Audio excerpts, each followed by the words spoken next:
Awesome.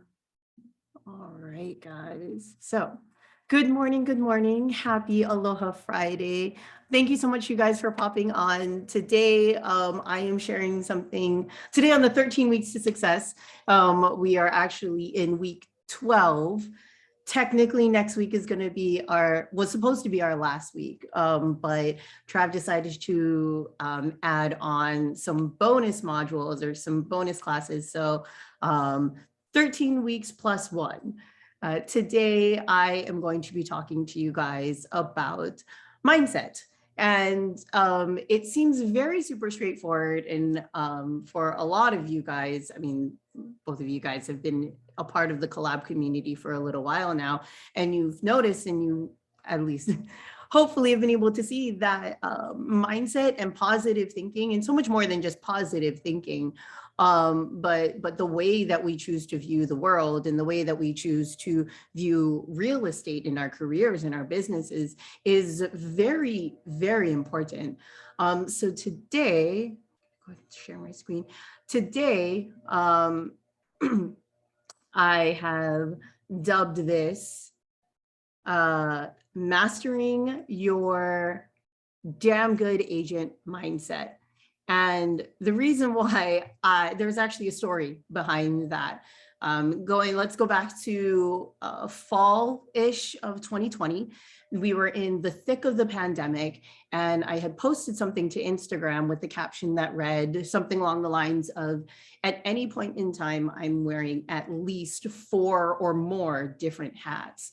And we were thrown into this thing. And I was playing the role of a mom, a wife, a kindergarten teacher, and a real estate agent, which, as we know, being a real estate agent comes with its own hat, like 4 or 5 hats of its own in that. We're a therapist, we're, all the things. And so overwhelm and the commingling and the enmeshment of all these different roles really started to overwhelm me.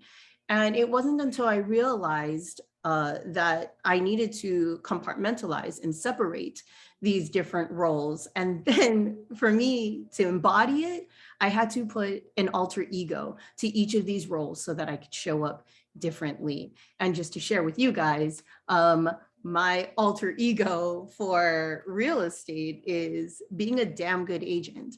And so for the days that I don't feel like showing up, for the days that I am just tired and exhausted, or, something happens in a transaction and I'm like, oh my God, I don't know what to do. I have to put my damn good agent hat on and ask myself, what would a damn good agent do in this situation? And it's really important for me to share that with you guys, because I want you to know that you all are damn good agents and you have the capacity to be damn great agents. So today, what I'm going to do is I'm going to share the physiology of mindset, which means the mind, the brain, and the way that damn good agents and collab agents show up and think. So with that, oops, you guys see my screen? Give me a sec, sorry. With that, I know most of you guys know me, but a little quick introduction. Hi, my name is Pumehana Palmer. I'm a mom, a wife, a fellow collaboration agent. I do still actively advise and buy and sell real estate with clients. I am your agent success manager and your resident mindset and growth coach. Personally, I have been in the real estate industry for the past 5 years and have been actively selling real estate for the past 3. Although it does feel like a lifetime, I can't even think of or remember a time in which I wasn't, a part of real estate. But a little bit more about me. I am absolutely passionate about helping people, and more specifically, you guys, you collab agents, level up from the inside out. Uh, I am on a mission. This is my mission. This is what wakes me up in the morning and gets me out of bed, other than my screaming children. But I am on a mission to help people see their world differently and to help plant the seeds of growth and transformation in the minds of forward-thinking real estate agents and entrepreneurs just like you.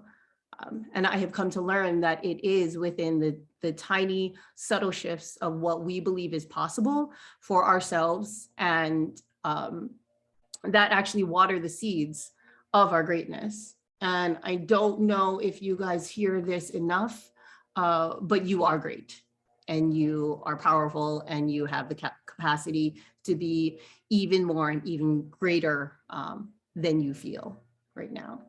So today's agenda, again, we are going to get kind of nerdy, which I absolutely love this, but we are going to talk about the physiology of mindset, and we're going to talk about mental models. I think that both of you guys were here, and whomever didn't see the past couple of monthly meetings with Michael Reese, definitely go back and look at those and watch those, because he talks in pretty great detail about mental models. And I want to share that with you, 3 specific mental models of damn good agents. So what is mindset? If you Google it, if you look it up in the dictionary, you'll see definitions like pretty much mindset is just defined as a person's attitude. But what I define mindset as is how you frame your world and the perception of which you experience your world. And this is really important for us to know, because to understand, one, your own mindset is leagues ahead of a lot of other people, and 2, to understand that every other person that is showing up in your world, in your transaction, in your career, they have their own mindset. And to understand where you are coming from and to understand where they are coming from is extremely important. So what I like to think of mindset is as glasses. Think of it this way: everyone is going through life with a pair of glasses on, and these glasses were both consciously and subconsciously created and built by their family, their upbringing, their value system, experiences and beliefs, or beliefs from experiences and their own value system. And so my goal for you guys today is to help you understand your glasses and help you understand what your glasses are, so that you can start to build the awareness around it. And then you can start to inspect it and clean it and even reconstruct it, so that you guys can see through these lenses and through the lens of being a damn good agent, showing up differently and creating the life and the career of your dreams. Cool? Does that sound fun? And I'm going to try and do that in less than an hour. Disclaimer, I am not a biologist, a neurologist, or a brain function expert. I do not claim to be any of these things. And everything that I share with you is just for my personal understanding of articles, videos, and content and resources that I have consumed, and I'm simply sharing it with you guys. So today we are going to talk about 3 main functions, or 3 functions of the brain. We're going to talk about the limbic system, your prefrontal cortex, and the subconscious and the conscious mind and the conscious critical faculty. So take notes, dive in. This is going to be fun. First and foremost, the limbic system. So the limbic system is actually one of the first portions of your brain that starts to develop in utero. If this is your brain, if you take your hands like this is your brain. Your limbic system is right about the center, right around your thumb knuckle. That's where it sits in your brain. Also referred to as the lizard brain or the reptilian brain. It's predominantly responsible for the processing of emotions, the storage and processing of memory, as well as learning. This is where fear learning happens. So fearful memories that are solidified only after a few repetitions can lead to the avoidance of things that have scared you deeply in the past. So for example, there's people out there who have, they suffered or got mauled by a dog when they were a little kid. And just from that memory alone, that one experience, these people are afraid of dogs, all dogs, for the rest of their life, regardless of if, you know, it's a tiny little Chihuahua or a giant Great Dane. That experience has been so seared into their limbic system or their lizard brain that any type of rational or rationale or logic is completely ignored, and they just see dog and they are deathly afraid. So the limbic system is also where you are most emotional and irrational. And this is where the fight, flight, or freeze response mechanism that's established and executed. Like I said, the limbic system is one of the first things that is developed in your brain, which is why, as you know, little children, you cannot logically reason with most little kids because they are operating from that portion of their brain. And we'll talk about next, we'll talk about the portion of the brain that allows for more logic, which is the prefrontal cortex. It's in the foremost frontal lobe of the brain. So it sits like right here and right behind your eyes and your forehead. And it takes up about 10% of the total mass of the brain. It's also the very last thing in your brain to develop. Majority of humans, their prefrontal cortex isn't fully developed until 25. So I don't know if you guys remember this or wherever you were in your life, there's right around age 25 is when something kind of clicked almost. And that was like that for me. Like early 20s, I was extremely emotional and just not the most logical person in the world. And I think I remember sitting at lunch with a friend and she was like, yeah, I was really bad with my money and this and that. And then when I hit 25, like something just clicked. And it was, I was like, oh, okay, great. I think at the time I was like 22 or 23 or something. I was like, oh, okay. So there's a light at the end of the tunnel and I'll just wait to 25. But that's basically what it was, is that at 25, your prefrontal cortex is fully developed. So it's also responsible for planning, decision-making, moderating social behavior, self-control, acting with long-term goals in mind. It's also referred to as your executive function. This is where your executive function stems from. Some possible evidence of well-functioning prefrontal cortex is shown in guilt or remorse, or the ability to interpret reality accurately. And again, going back to kids, is that sometimes you can like put a kid or even like a teenager and just be like, what do you see right now? And it's completely skewed because their prefrontal cortex is not fully developed. Sorry, I'm just looking in the chat right now. Taking away the prefrontal cortex would likely result in making decisions largely from our desires, our impulses and emotions, and lacking the ability to plan for the future or think about, hold on, something's blocking it, consequences of our actions. So something that you guys can also almost take heart in is when you are in a transaction or you're in the real estate market and you see how other people show up, and knowing these parts and these functions of the brain, you can almost separate like the way that another person responds. You can say, oh, I can absolutely see that they are responding from the place of the limbic system. They are in fight, flight, or freeze mode, and they're not thinking logically. Or you yourself, you can also see like, hey, wow, that was a pretty sporadic outburst. I need to turn off my limbic system or turn off the lizard brain, bring my attention back to my prefrontal cortex, in which I can respond from a place of logic and reasoning and rationale.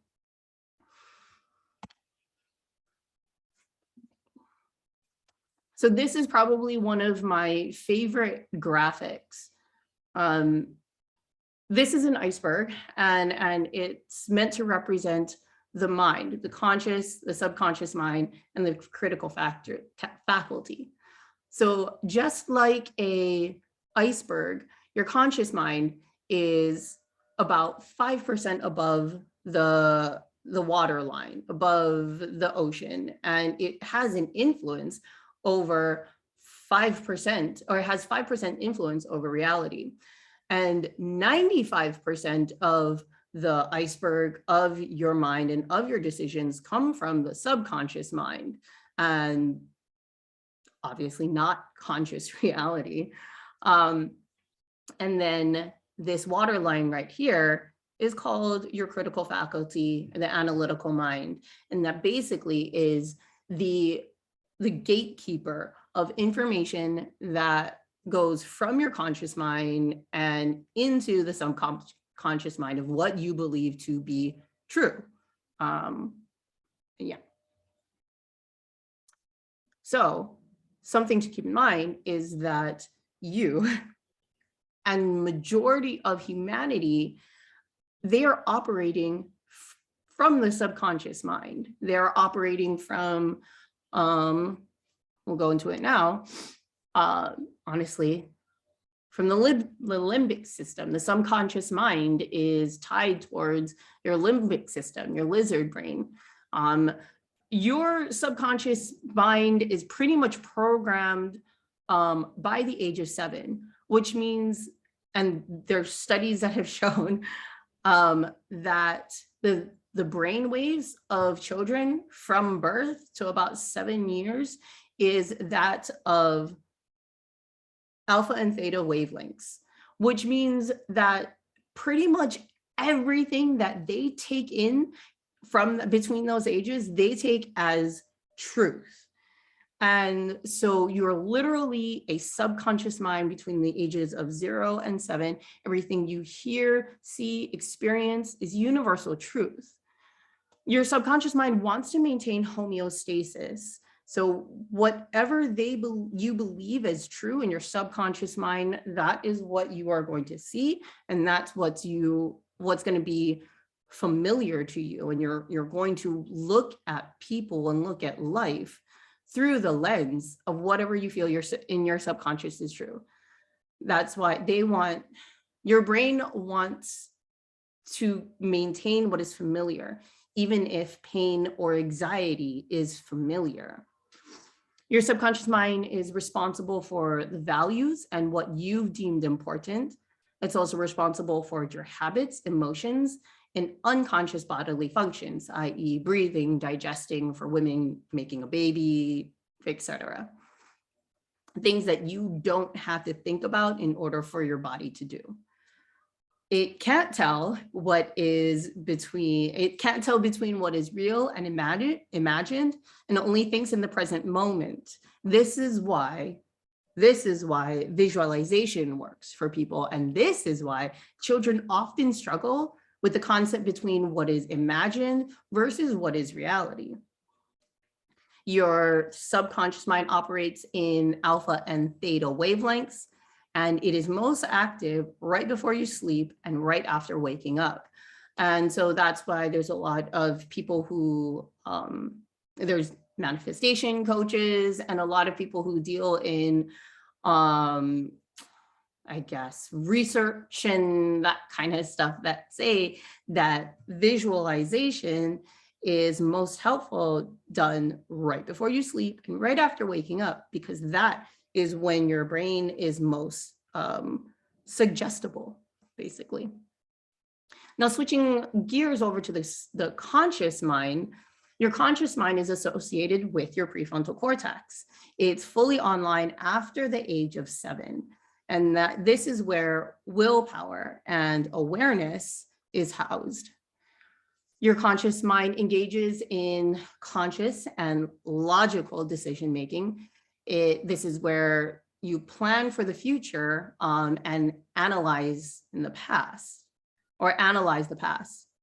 It understands that short-term pain for long-term pleasure. This part of the brain serves you in goal setting, making positive plans for the future, analyzing and understanding the past from a place of non-judgment. So it's with the conscious mind that you can turn around and look and analyze memories properly. And the conscious mind operates in the beta wavelength, which is the wakeful state, which is what we are in right now and what we are in for most of the day.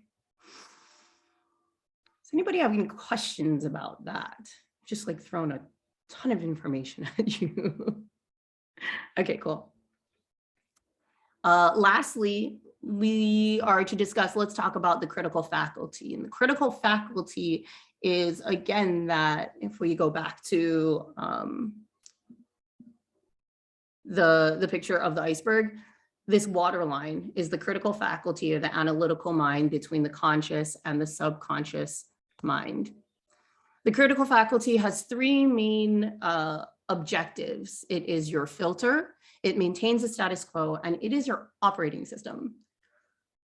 So the filter, it filters out all of the information that does not fit or does not provide proof of your belief system. This is basically your bullshit meter. So let's say somebody came up to me and was like, Pume, you're a dude. And I'm like, I'm really not, dude.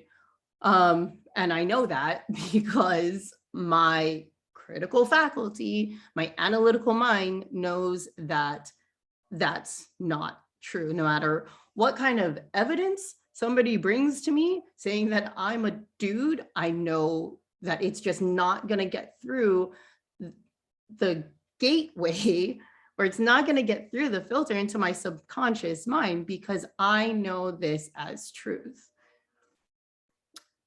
Yeah.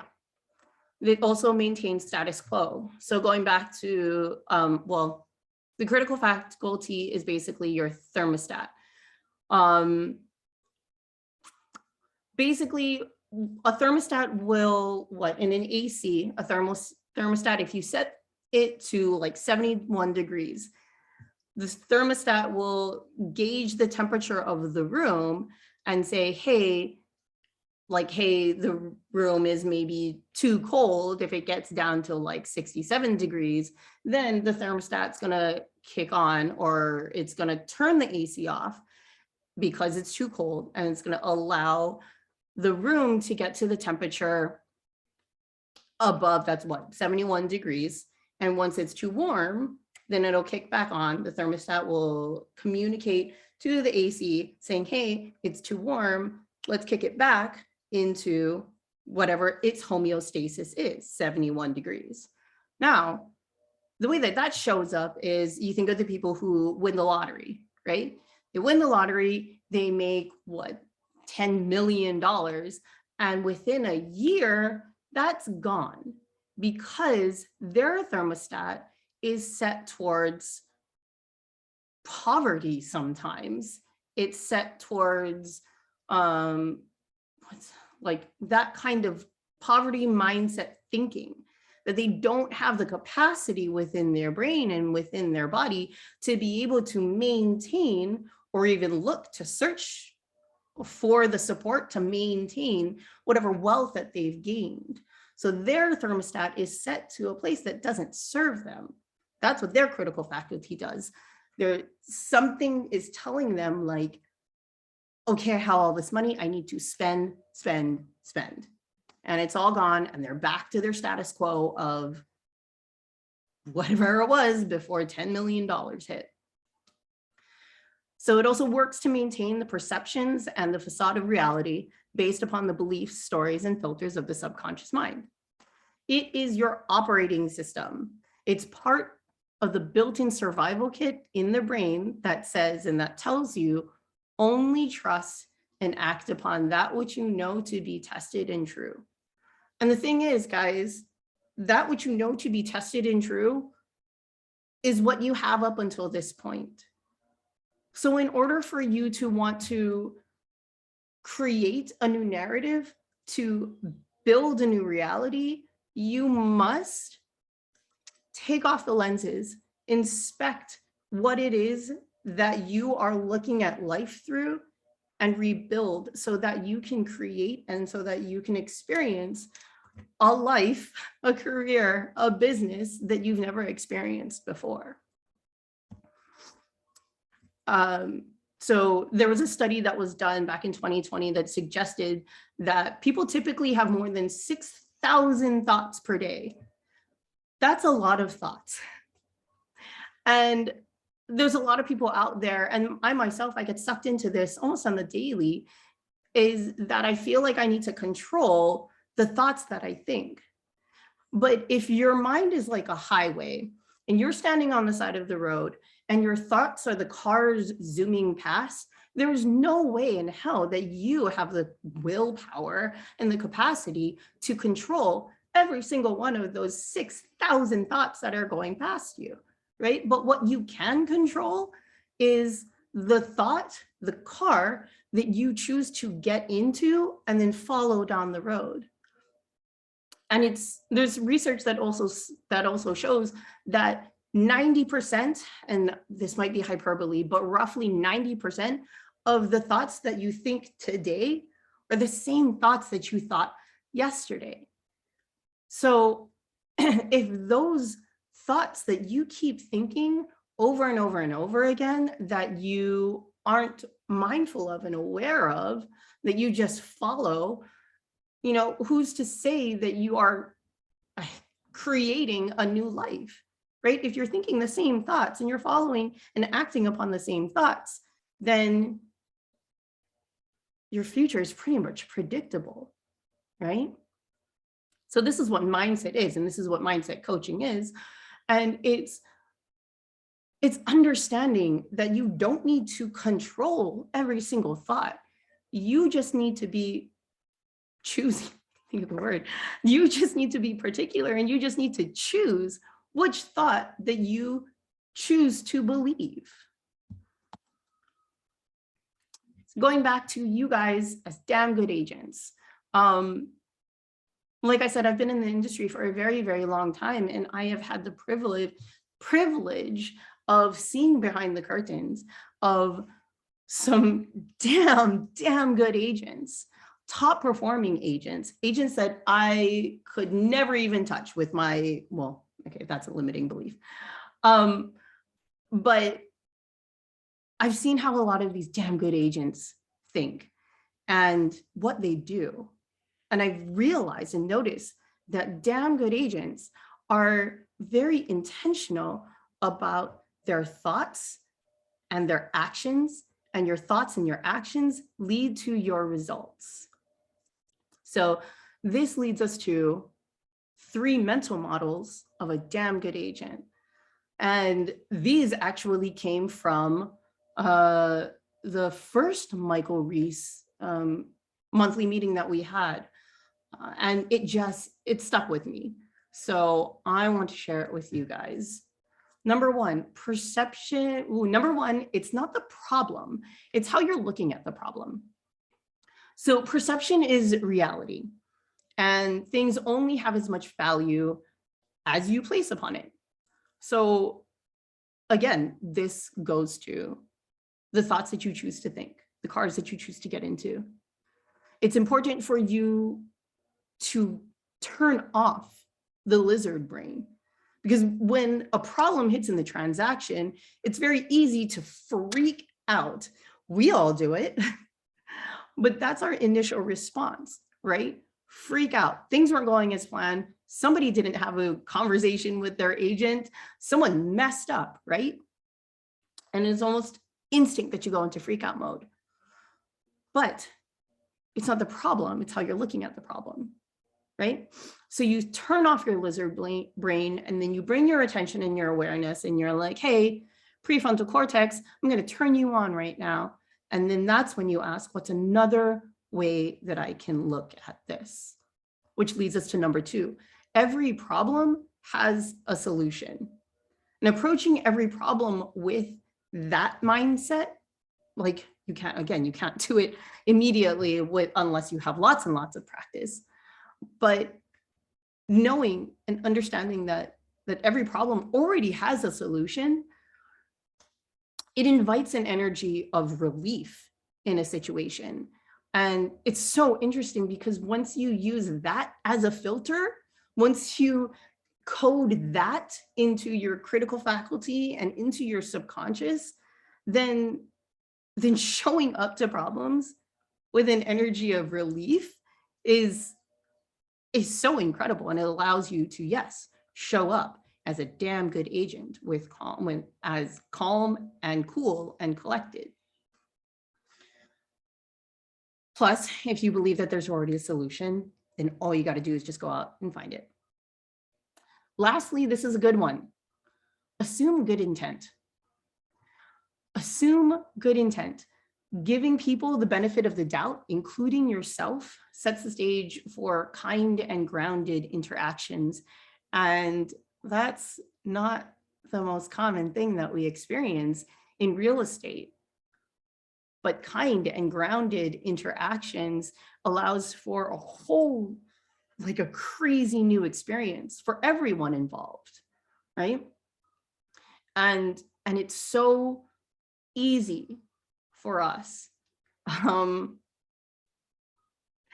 And you start to look at certain people and you start to see that there's almost a subconscious belief that like the bottom, like underneath their iceberg, it's this narrative of like the world is out to get me.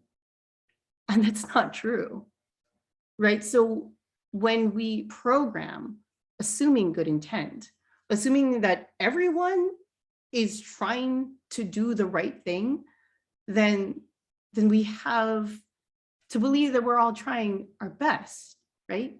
And again, that allows you to show up as a damn good agent. And this, adopting these mental models, helps you to build this lens of just an incredible person.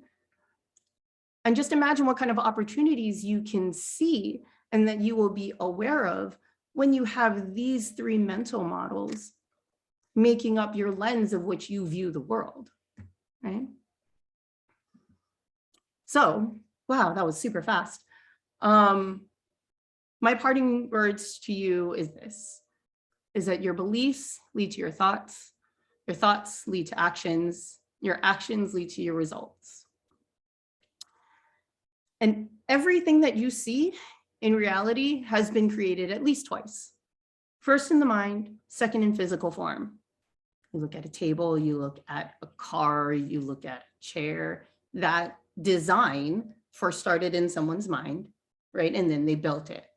Same thing with life. Same thing with your career. Same thing with your actual reality. It's hard to say this, but this is the coach in me coming out. And everything that you have in front of you, good and bad, positive and not so, positive and challenging, right, has been created by you. It's a double-edged sword because you are to blame, but at the same time, you are also in control. All starts up here, guys. So, if you are curious about coaching, and that's super blurry, but if you're curious about coaching, go to my website, go to pumehanapalmer.com/FAQ and look to see if it might be a good fit for you. Look to see what it would be like to have mindset coaching and get more info and then book a call. But other than that, that is all I have for you guys today. Do any of you guys have any questions or anything that you want to share? Or we have a little bit of time left. Does anybody want to be coached?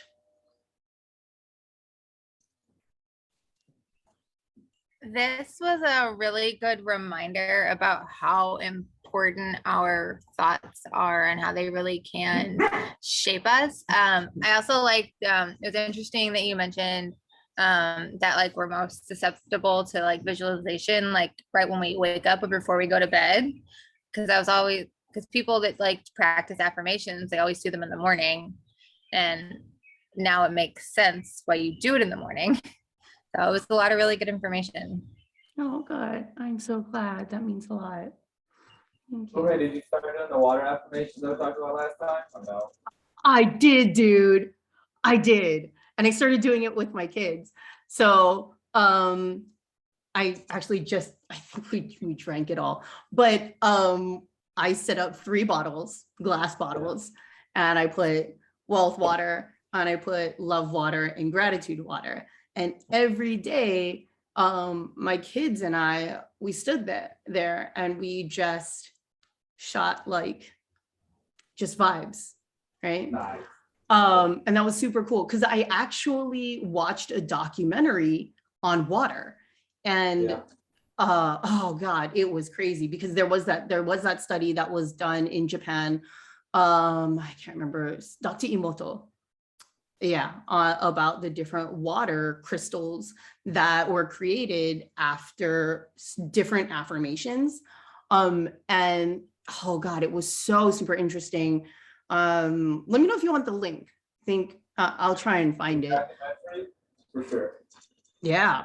But it also, say that again. Sorry, for the documentary, I definitely want to watch it. Yeah, man. So it was really, really interesting. Yeah, especially because, yeah, they say that we are what, 75% water. To understand that if these are the words that we're saying to ourselves, you know, how is that affecting our body, our physiology? So yeah. I want to thank you guys because for being so like receptive and open and welcoming. I was talking to my husband today and I was like, I'm like really nervous about this. And he's like, why? You've done this before and this is like your thing. But I think it's because you know, when you like go to school and it's show and tell and you bring this thing that's like really, really special to you and you're like, I don't know if people are gonna think that it's stupid or not. That's how I feel about mindset and coaching and all of this kind of stuff. This is it means a lot to me. And so this is me like sharing my heart with you guys. So thank you so much. Thank you. It was awesome. Good. Oh, I'm so glad. But yeah, absolutely. If you guys ever want, if you guys ever want a coaching session free on the house, just because you guys are collab agents, if you have something that you just need somebody to hold space for, or somebody to say like, hey, you know, let's look at it from a different perspective. You guys, I'm always a Slack message away, and I'm always available to you guys. Cool. Awesome. Appreciate it, Chloe. Thank you. Appreciate you guys. Thank you. Thank you. All right. That's all I have for you today. Go out and make it a great day, guys. Thank you so much. Thank you. Bye. Bye.